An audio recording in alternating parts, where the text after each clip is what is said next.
मान के चल रहे हैं कि कल जो शॉर्ट और फिल्टर हमने जो पढ़ा उसमें आप लोगों को कोई परेशानी नहीं है ना। क्लास को हम आगे बढ़ा सकते हैं। आज हमको सिर्फ एक चीज देखना है, पावर टेबल। और कल का क्लास हम रखे हुए हैं बैकअप में, कुछ नया सीखेंगे एक्सेल में, है ना। सिलेबस से थोड़ा बाहर भी जाके हम लोग पढ़ेंगे क्या। तो कल का तो बात भाई कल है, आज हम लोग देख लेते हैं पावर टेबल। अच्छा, आप एक चीज बताइए, आप जब कोई बुक्स पढ़ते हैं खास करके हिंदी या इंग्लिश, है ना, तो उसमें अधिकतर हिंदी में खास करके अगर देखा जाए तो बहुत सारे जो चैप होते हैं, लेसन होते हैं, वो कहानी पे आधारित होते हैं क्या, स्टोरी पे। अच्छा, वो जब पूरा लेसन खत्म हो जाता है तो लेसन के लास्ट में एक सारांश दिया जाता है, जिसको इंग्लिश में बोलते हैं समरी। अच्छा, क्यों दिया जाता है, कारण क्या है समरी देने का, क्या रीजन है भाई। हाँ, सारांश, सार का अंश, सार मतलब पूरा, पूरा का एक अंश क्यों दिया जाता है, वह क्यों दिया जाता है। कुछ ना कुछ तो कारण होगा, एगो पे तो बिना मतलब का बर्बाद किया नहीं होगा वो लिखने वाला क्या। तो क्या कारण क्या बनता है, कहानी जो होते हैं उसका क्यों वो दिया जाता है एक सारांश, समरी। मिनी टॉपिक नहीं, ये हमारा जवाब नहीं ना है आंसर का। हम बोले कि क्यों दिया जाता है, उससे क्या फायदे हैं, पढ़ने वाले जो होते हैं, रीडर्स जो होते हैं, उनको क्या फायदा मिलता है।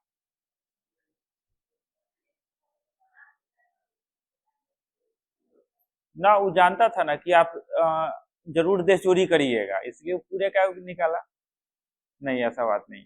आप गौर करिए, आप जब पूरे कहानी को पढ़ लेते हैं, अच्छा, सारांश तभी आपके लिए उपयोगी होता है जब उस कहानी को आप पढ़े हों, है ना। ठीक है, मतलब पूरे कहानी का एक अंश निकाल के दिया गया आपको, है ना। तो जब आप किसी दूसरे को समझा रहे हो कहानी पे, तो आप अंश के मदद से उसको डिस्क्राइब कर सकते हो। मतलब तुम बोल सकते हो कि वो जो सारांश है, समरी है, एक तरह का एक विश्लेषण है। इंग्लिश में उसको बोलेंगे तो एक तरह का एनालिसिस है। पूरे कहानी को विश्लेषित करके एक अंश निकाला गया। क्या हम इसको बोल नहीं सकते हैं क्या। तो अगर हम पूरा कहानी न पढ़ें तो अंश को, सारांश को पढ़ के हम पूरे कहानी का आइडिया लगा सकते हैं क्या, कुछ रूप में। मान के चलो कुछ रूप में तो लगा ही सकते हैं, पूरा समझ में न आए लेकिन कुछ रूप में तो हम उसको लगा ही सकते हैं क्या। बातें समझे क्या, सारांश जरूरी है। अब तो पाइवट टेबल को भी तो बोल सकता है कि वो एक तरह का समरी है, सारांश, एकदम सेम। तुम्हारे पास डेटा है, अब उस डेटा पे का एक सारांश निकालना है हमको। सारांश का मतलब हो गया कि जैसे हम कल काम किए थे, फिल्टर किए थे, है ना। इसके पहले फंक्शन पढ़ा तो उसमें समित था, इफ था, है ना। तो क्या कर रहा है, इफ समित, या कल जो फिल्टर पढ़े तो क्या कर क्या रहा है, वो डेटा से एक पार्टिकुलर क्राइटेरिया को या पोर्शन को निकाल के यूजर को दे रहा है क्या। या तो हम ट्रेडिशनल फिल्टर कर ले हैं या उसको टेबल में कन्वर्ट करके फिल्टर कर ले। डीसीए को निकाल के दिया, मतलब पूरे डेटा सेट में से एक पोर्शन को निकाल के दे रहा है ना। तो सारांश भी तो वही था, पूरा कहानी का कुछ पोर्शन निकाल के दे दिया गया आपको। तो हम पाइवट टेबल को नहीं बोल सकते हैं कि समरी है, बोल सकते हैं कि नहीं बोल सकते हैं। फायदे क्या होंगे, आपको बहुत बड़ा डेटा सेट पढ़ने और समझने की जरूरत नहीं पड़ेगी। छोटे से पार्ट में आप पाइवट टेबल के मदद से पूरे डेटा सीट को समझ सकते हो, पढ़ सकते हो, और उससे और कुछ जानकारी भी निकाल सकते हो। मतलब जो तुम्हारा डेटा सीट एक्सेल में है वो तो ट्रेडिशनली है, कॉलम और रो के अकॉर्डिंग लिखा हुआ है। पावर टेबल क्या करेगा, उसी डेटा को एक विजुअल तरीके से बदल देगा। अच्छा, सबसे बड़ा फायदा हो जाएगा पावर टेबल से, वो जो डेटा निकाल के तुमको देगा उसके लिए तुमको कोई कमांड देने की जरूरत नहीं पड़ेगी, ना ही फिल्टर करना होगा, ना सम इफ लिखना पड़ेगा, ना इफ लिखना पड़ेगा। वह अपने आप में एक्सेल एक प्रोसेस पूरा करके तुमको दे देगा। तो वैसे स्टूडेंट के लिए भी पावर टेबल बड़ा फायदेमंद हो जाता है जिनको एक्सेल का डीप नॉलेज नहीं है, डीपली नॉलेज नहीं है। बात समझ में आया? अगर आपसे पूछा जाए, जो हम डेटा आपको बताए थे या जिस डेटा पे आप काम कर रहे हैं, स्टूडेंट का एक डेटाबेस है जिसमें भाई उसका नाम, आईडी लिखा हुआ है, कोर्स वगैरह लिखा हुआ है क्या। तो अगर हम इस पे बात करें, मान लो कि ये हमारा ये डेटा सीट है ना, इस तरह का डेटा सैकड़ों हजारों डेटा हो सकते हैं, लाखों डेटा हो सकते हैं क्या। डेटा का रूप बदल जाएगा अलग अलग जगह पे। जिस जगह पे हम यहाँ पे सेंटर चला रहे हैं भाई, तो हमें स्टूडेंट का डेटा दिखाएं, बैंक वाला बैंक का डेटा दिखाएगा, स्कूल वाला स्कूल का डेटा दिखाएगा, रेलवे वाला रेलवे का, ब्लॉक वाला ब्लॉक का डेटा दिखाएगा, है ना। सब जगह डेटा होगा, लिखने का तरीका और कंसेप्ट सेम एक होगा क्या। अब चलो, अब हम इसमें से यह देखना चाहते हैं कि इसमें से डीसीए वाले स्टूडेंट को हम अलग निकालना चाहते हैं, और उसको अलग निकाल के हम उसका टोटल कोर्स फी भी देना चाहते हैं। दो काम हुआ, एक तो डीसीए वाले को पूरे को अलग निकाल लेना, और डीसीए का जितना कोर्स फी होगा उसको जोड़ देना। ये दोनों काम एज वेल पढ़े हैं हम लोग, बड़ा अच्छा तरीका से पढ़े हैं। सिर्फ आप हमको ये बता दीजिए कि दोनों काम करने के लिए हम एक्सेल में क्या करेंगे। पहला तो है कि डीसीए वाले को अलग निकालना है, हमको छांटना है। तो डीसीए वाले को अलग छांटने के लिए हमको क्या करना पड़ेगा, फिल्टर। एक काम हुआ, चलिए बड़ा खुशी हुआ कि अब आप जवाब दिए। और दूसरा था कि डीसीए वाले के टोटल कोर्स फी को जोड़ देना है, सम या सम इफ। सम इफ अगर छांट के अलग रखते हैं तो सम से भी हो जाएगा, या यहीं पे निकलना होगा तो हमको सम इफ का देना होगा, क्राइटेरिया बनाना होगा, है ना। मतलब जितना काम तुम्हारा होता जाएगा उतना एक नया कमांड बढ़ता जाएगा। अगर इस परेशानी से तुम बचना चाहते हो तो तुम पावर टेबल का यूज कर लो, कोई तुमको कमांड देने की जरूरत नहीं पड़ेगी, सारा डेटा विजुअल हो जाएगा, तुम क्लिक करके सारा काम कर सकते हो। डीसीए वाले पे क्लिक कर दोगे तो डीसीए वाले को दिखा देगा, सिर्फ दिखा ही नहीं देगा, उसको जोड़ के भी बता देगा। क्लिक करके तुम अपना काम कर सकते हो। तो बोलिए कि हमको तो आता है फिल्टर करने या सबमिट करने, हाँ ठीक है भैया आपको आता है, लेकिन हो सकता है कि तू कहीं काम कर, तो कोई जरूरी है कि जहाँ तू काम कर रहे हो सारा जो पर्सन है वो सब एक्सेल जानता ही है, उनको समझाना है डेटा। एक मिनट आ रहा, कंप्यूटर ऑन नहीं हो रहा है, पासवर्ड मांग रहा है क्या। देखिए ज्यादा गर्म नहीं ना हुआ है सिस्टम।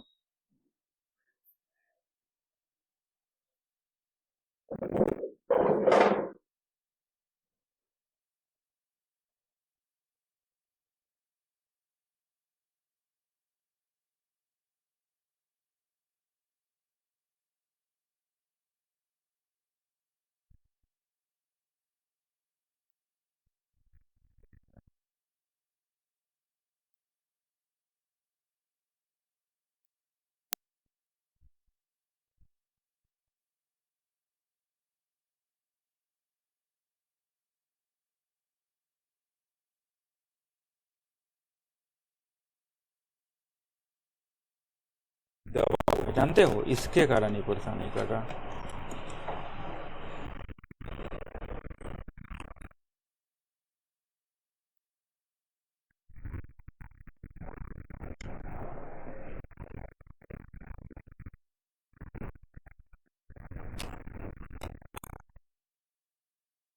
फैन चल रहा है,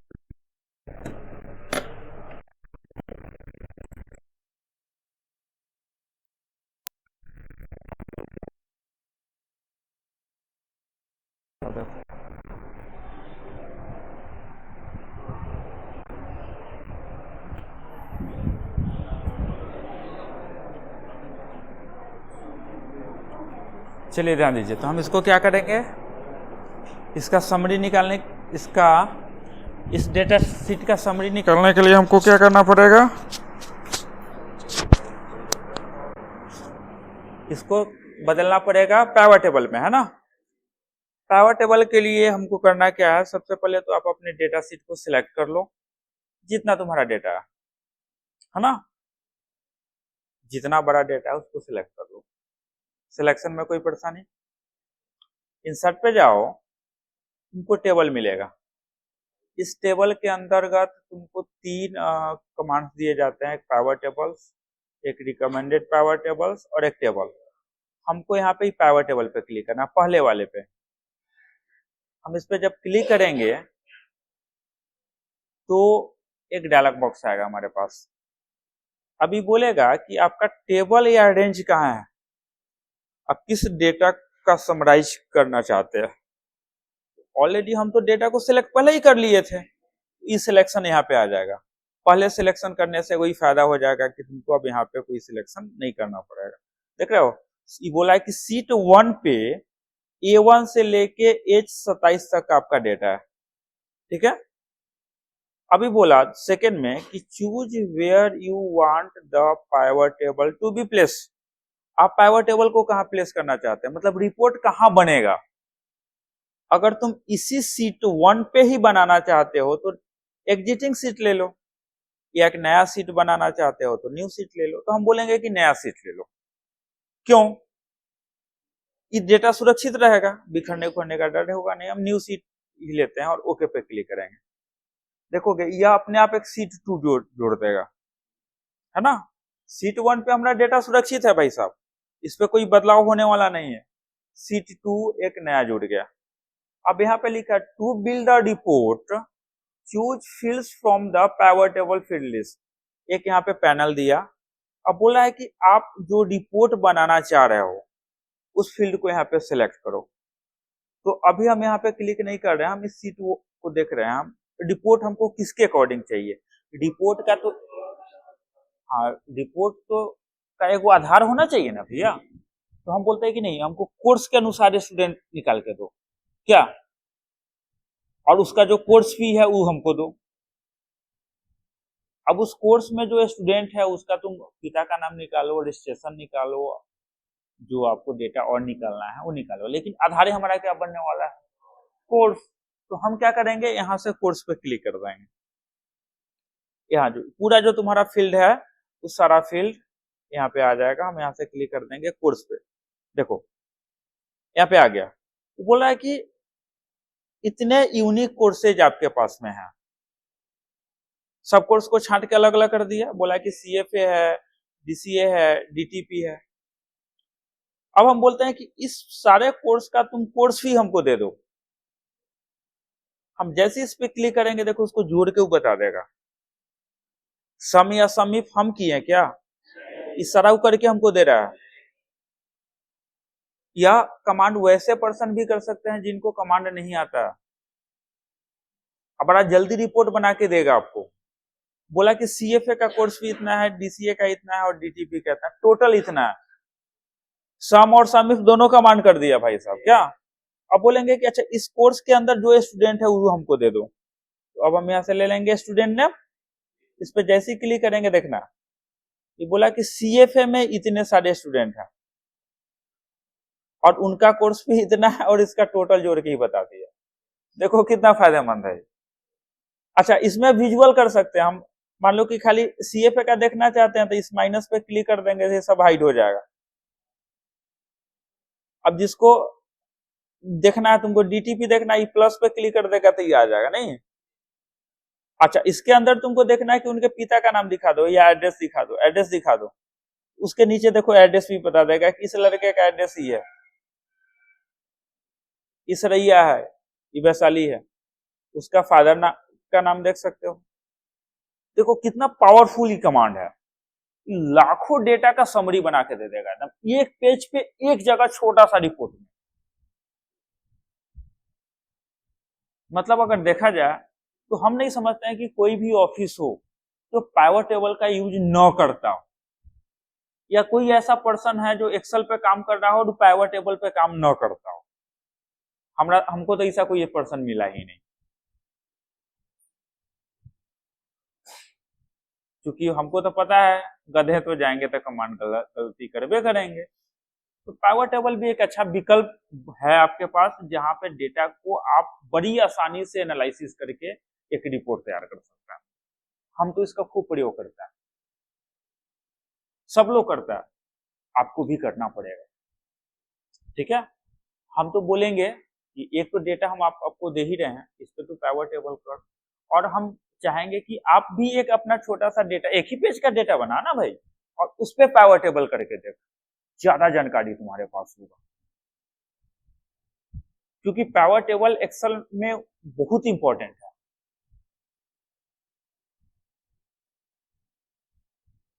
एकदम होना ही है इसका यूज, आपको करना ही है, सब लोग करता है। एक्सेल से जुड़ा हुआ जितना व्यक्ति है सारा लोग करता है। क्या हमारी बात समझ में आ रही है? फिर हम एक इसका समरी दे देते हैं, पावर टेबल क्या होता है। पावर टेबल पूरे डेटा शीट का एक रिपोर्ट पेज है, समरी पेज है, सारांश है। पूरे डेटा को एनालिसिस करके अकॉर्डिंग टू विजुअल वे से, विजुअल तरीकों से आपको एक एनालिसिस पेज बना के दिया। सबसे बड़ा बात है कि कहीं कमांड का यूज हमको नहीं करना पड़ा, एक जगह पे एक क्लिक पे सारा चीज आप देखते चलेगा। बताइए क्या लग रहा है आप लोग, क्या ये फायदेमंद हो सकता है आपके लिए? क्या किन्हीं को कोई डाउट है, कुछ परेशानी है तो हमसे बात करें। ये नहीं कि हमने तरीका को जाके वहां पर दोहराते जाना, नहीं। समझो, अपना डेटा शीट बनाएगा तो उसका आधार क्या होगा, कहां से डेटा निकलना है, इस सारा तरीका देखना पड़ेगा, तब तुम काम कर पाओगे। अब बताइए क्या कहना है आप लोग को? एक डेटा तो इस पे करना ही है आपको, हमारे वाला डेटा पे तो करना ही है।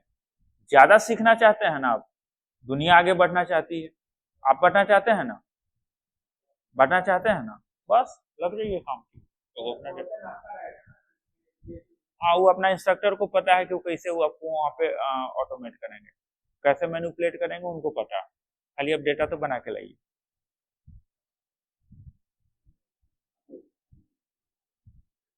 बोलिए क्या करना है, इससे संबंधित कितनी को कोई परेशानी है, कोई डाउट है तो हमसे बात कर। लगता है कि नहीं हमको परेशानी होगी, तो आप इस पे हमसे बात कर सकते हैं। तो फिर नया बना लो, कौन पैसा लग रहा है? गलती से कैसे कटेगा भाई? जब तक हम इस सीट 2 पे जाएंगे नहीं, राइट क्लिक करेंगे नहीं, इसको डिलीट करेंगे नहीं, तब तक वो डिलीट कैसे हो जाएगा? और इतना भैया स्टेप तो गलती हो ही नहीं सकता। हाँ, क्या कर सकते हैं? सीट 1 आपका डेटा है ना भाई। अच्छा चलो, एक और चीज ध्यान देना, कल भी हम इस पे बात किए थे। जब तुम कोई डेटा को एनालिसिस कर रहे हो, लगता है कि रिस्की काम है, तो एक बैकअप रख ले। पता है आपको, हम बैकअप पे हजारों रुपया महीना खर्च करते हैं यहाँ पे। बेवकूफ तो नहीं होंगे हम क्या? हजारों रुपया खर्च करते हैं। डेटा बनने में, जमा होने में बहुत समय लगता है, और उसको बिगाड़ने में आपको, हमको नहीं लगता है कि टाइम लगेगा। तो बैकअप बड़ा जरूरी है, और शॉर्ट करने का समय तो बहुत जरूरी है भैया। थोड़ा इधर उधर हुआ कि गया सब स्वाह, तो इस पे ध्यान देना है। हम तो बोलेंगे कि जितना तू रिस्की काम कर, एगो बैकअप बना के रख ले। एगो खराब हो गया कि रहेगा हमारा, बच के रहेगा। ये एक अच्छा प्रैक्टिस होगा एक्सेल के लिए, अच्छा प्रैक्टिस होगा एक्सेल पे काम करने का।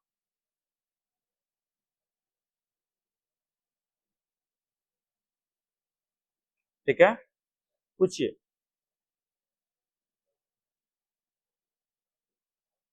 इस वीक का जो स्पीच कंपटीशन होगा, उसमें बैच नंबर 104, कितना, 103, सिर्फ एक्सेल पे ही बात करेंगे,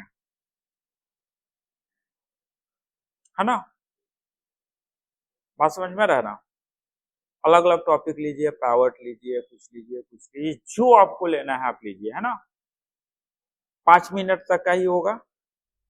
अगर आपको, अच्छा एक्सेल पे तो खाली बोल के तो आप काम दिखा नहीं सकता, तो दिखाना भी पड़ेगा ना। तो जो आपको काम करना है उस काम का आप अपना एक डेटा शीट बना लेंगे। उस डेटा को आप हमको गूगल ड्राइव से शेयर कर लो। यहाँ जब तू आओगे तो हम उसको ओपन करके दे देंगे, तुम उसको बता दोगे, है ना। 5 मिनट जब तुमको बोलना पड़ेगा, करके दिखाना पड़ेगा। पता है तुमको 5 मिनट की तैयारी करने के लिए तुम कितना एक्सेल उलट लेगा, नहीं समझ में आ रहा है। टारगेट हमारा यही। अगले वीक में जब हम जाएंगे तो वर्ड दे देंगे आपको। हम चाहते हैं कि आप भूलिए नहीं, और नहीं भूलने का एक को दवाइया बना हुआ है। कौन सा? रिपीट। बस हम बोलेंगे कि पढ़ने से ज्यादा लिखिए। पढ़ने में आप एक्सपर्ट नहीं होते हैं। पढ़ने के लिए समझना नहीं पड़ता है। पढ़ता है क्या? समझना होता तो तोतवा राम राम बोलता क्या? लिखने के लिए समझना होता है। आज जो तुम्हारा कमजोर पहलू है, सबका एक कमजोर पहलू होता है। किसी को लगता है कि हमको ये फंक्शन समझ में नहीं आया, यहाँ पढ़ता नहीं, उसको 5 बार लिख ले, वो कमजोर होता जाएगा। ना लिखेगा तो तू कमजोर रहेगा, आज जब तू लिखना शुरू होगा तो वो कमजोर होता जाएगा। इसीलिए ना स्कूलों में सर जी जो नहीं आता था बोले 5 बार लिख, 10 बार लिख। रिपीट बड़ा जरूरी है भाई साहब, बहुत जरूरी है। इस पे ध्यान दीजिए। आशा करेंगे कि बेटर रहेगा। क्या इसका लैब हो पाएगा? हम ये भी विश्वास रखें कि इस पे कोई डेटा बना के आप हमको दे पाएंगे क्या? इससे मिलता जुलता डेटा नहीं होना चाहिए, सेम इससे मिलता जुलता डेटा नहीं होना चाहिए। थोड़ा ईमानदारी बरतिएगा।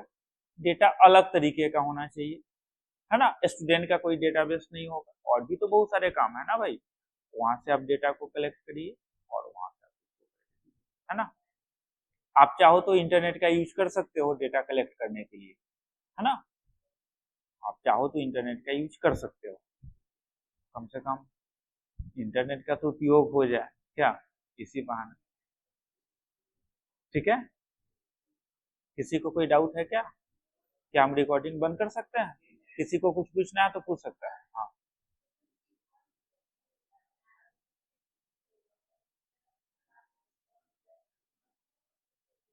बंद हो गया मतलब सेव किए हुए हैं तो रहेगा। सीट 1 पे भी रहेगा, सीट 2 पे भी रहेगा। सेव नहीं किए हुए तो बहुत, हालांकि सुनिए आप बता रहा हूं आपको, हालांकि वर्ड और एक्सेल ऑटो सेव करने का ऑप्शन देता है, रिकवरी भी करके देता है वो, लेकिन उस पर विश्वास करना सही बात नहीं। उस पर विश्वास नहीं करिए। उससे बेटर है कि भैया आप बना लो डेटा, एक लाइन लिख लो, कंट्रोल एस दबा दो, सेव कर लो, कंट्रोल एस दबाते रहो। बार बार कंट्रोल, कितना समय लगता है भैया कंट्रोल एस दबाने में? हम तो 1 सेकंड से भी कम में दबा देते। कंट्रोल एस दबाते रहिएगा तो आपका डेटा सुरक्षित रहेगा। और क्या, बार बार आदत डालिए। अब आप पूरा 1 घंटा करने के बाद कंट्रोल एस दबाइएगा तो, हाँ, अब बीच में कहीं कट गया। ये तो कहानी हुआ कि मान लो कि बीमार आदमी हुआ सरैया में, दवाई उसको मिल गया। अब वो आदमी बोला है कि ना हम मुजफ्फरपुर जाके दवाई खाएंगे। सारा सुविधा आपको यहाँ पे मिल गया, उस सुविधा को अभी यहीं से यूटिलाइज कर लो ना। अब हम वहां 1 घंटा कर लेंगे लैब, तब सेव करेंगे, तो जो बिजली है या वो कंप्यूटर है वो आपके खेत में तो बसता नहीं है, वो तो बंद होगा तो सारा डेटा मिट जाएगा। कंट्रोल एस एक अच्छा प्रैक्टिस है, आप दबाते रहिए, आपका डेटा सेव होता जाएगा, सुरक्षित हो जाएगा। ठीक है, और इस स्पीच में बेटर से बेटर परफॉर्मेंस एक्सेल में दीजिए, है ना। जितना आप बोलिएगा। अच्छा, आप बोलते हैं तो खुश होते हैं कि नहीं? बहुत होते हैं ना, बड़ा जरूरी है क्या। तो क्या किसी को और डाउट है? रिकॉर्डिंग बंद कर सकते हैं क्या? चलिए।